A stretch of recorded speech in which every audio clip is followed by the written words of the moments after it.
میں حیران ہوتا ہوں نا جب مجھے کوئی 80 سال کا بوڑھا بتا رہا ہوتا ہے, غیبت اس لیے نہیں, آپ کو کیا پتا کہ کس کی بات ہو رہی, وہ بتا رہا ہوتا ہے کاروبار میں لاس ہو گیا, بڑا مسئلہ ہو گیا ہے, کیا کریں, میں ٹینشن میں ہوں.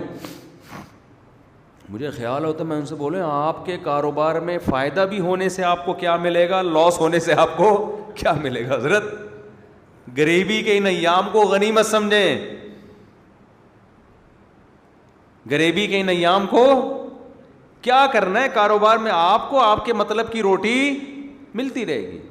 اب اس عمر میں کتنا کھا لو گے, بستر چاہیے ایک کونے میں رہنے کے لیے, بس کافی ہے. بعض بوڑھی عورتیں پریشان ہوتی ہیں, 80 سال کی 75 سال کی خاتون مجھ سے ملی, پرانی بات ہے, 75-80 سال کی تو ہوں گی وہ, بیٹا لاس ہو گیا بزنس میں, کاروبار میں, ہمیں ٹینشن ہو رہی ہے, بہت پریشانی, میرے بچوں کا بزنس کا لاس ہو گیا نا. تو بچوں کو اتنی ٹینشن میں نے دیکھا نہیں ہو رہی تھی, جو بچے تھے نا وہ کہہ رہے تھے ہو گیا اب کیا کریں, دوبارہ سے کوشش کرتے ہیں. اماں کو ٹینشن ہو رہی ہے, 75 سے 80 سال کی اماں ہیں, ان کو کیا ہو رہی ہے ٹینشن.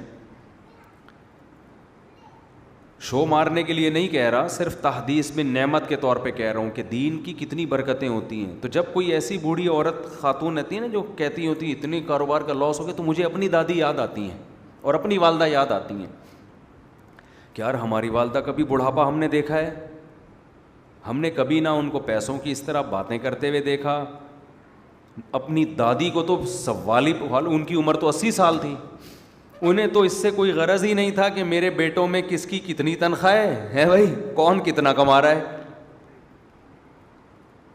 ان کو تو اپنا ایک مسلح بچھا ہوا تھا, ایک تخت تھا ہماری دادی کا نا, ایک تخت تھا, اس کے اوپر کئی تہیں بچھی ہوئی تھیں, ہر تہ کے نیچے کچھ رکھا ہوا ہوتا تھا پرانا, جو جہیز میں ان کو کسی زمانے میں ملا تھا, پرانی باقیات. وہ جو ایک تخت تھا نا ہماری دادی کا, اس میں ایک پاندان تھا جو جہیز میں ان کو ملا تھا قبل مسیح پاندان. وہ پاندان کھلتا تھا, اس میں ایک چھوٹا سا ڈھکت تھا, چونا اور پان, وہ بنا کے ہر تھوڑی دیر کے بعد وہ ایک میں تمباکو.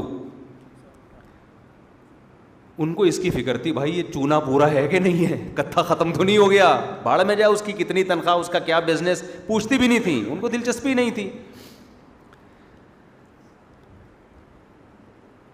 وجہ کیا ہے, دنیا جو زندگی انہوں نے گزاری وہ دولت کی باتوں میں نہیں, ہر وقت ہاتھ میں تسبیح, شوال کے 6 روزے, ایام 20 کے روزے, نفلی روزے, تلاوت قرآن, تو کیا پرواہ کہ کون کتنا کما رہا ہے. ان کو یہ تھا کہ بھئی میرے بچے جتنا بھی کما رہے ہیں, پوتے, میرے خرچے الحمدللہ وہ پورے کر رہے ہیں, تو میرا کیا خرچہ ہے بھائی, مجھے ایک جگہ چاہیے, ٹھکانہ چاہیے, مجھے یہ کمرہ ملا ہوا ہے, یہ تخت ملا ہوا ہے, یہ مصلی ہے, یہ اللہ اور یہ میں, ٹھیک ہے نا.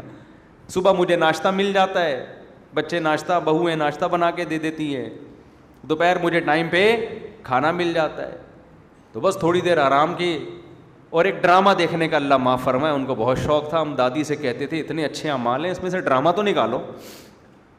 وہ پڑوسیوں کے ہاں جاتی تھیں پرانے زمانے کے ڈرامے دیکھنے کے لیے, بس یہ انٹرٹینمنٹ کی ایک چیز تھی ان کے پاس, ٹھیک ہے نا, اللہ مغفرت فرمائے, دیکھنا نہیں چاہیے تھا لیکن یہ تھا. اور دوپٹہ اوڑھ کے پورا اس تمیز سے جا کے نا تسبیح ہاتھ میں لے کے ڈرامہ دیکھ رہی ہوتی تھی. اچھا اس زمانے کے ڈرامے بھی ایسے بےہودہ نہیں تھے جیسے آج آ رہے ہیں, اور ڈرامے کو فل انجوائے کرتی تھیں وہ, ایسا لگتا تھا کہ یہ ٹی وی کے اندر حقیقت میں لے جا کے ان کو بٹھا دیا ہے. جیسے کسی نے ڈرامے میں بیوی کو تھپڑ مار دیا, ہائے بیچاری کو اتنی زور سے تھپڑ مار دیا, ہائے ہائے, رو رہی ہوتی تھیں, آنسو ٹپک رہے ہوتے تھے. ہم کہتے تھے یہ سچی مچی میں نہیں ہو رہا, سادہ لوگ تھے نا, سیدھے لوگ تھے, ہم کہتے ہیں یہ اوریجنل میں نہیں ہے, اتنا کیوں جذباتی ہو رہی ہو آپ.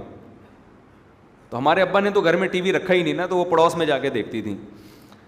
تو وہ ڈرامہ دیکھا, اور تسبیح اللہ صلی اللہ علیہ وسلم بھی چل رہا ہے, وہ اپنی تسبیحات کا معمول بھی, بس یہ ایک چیز.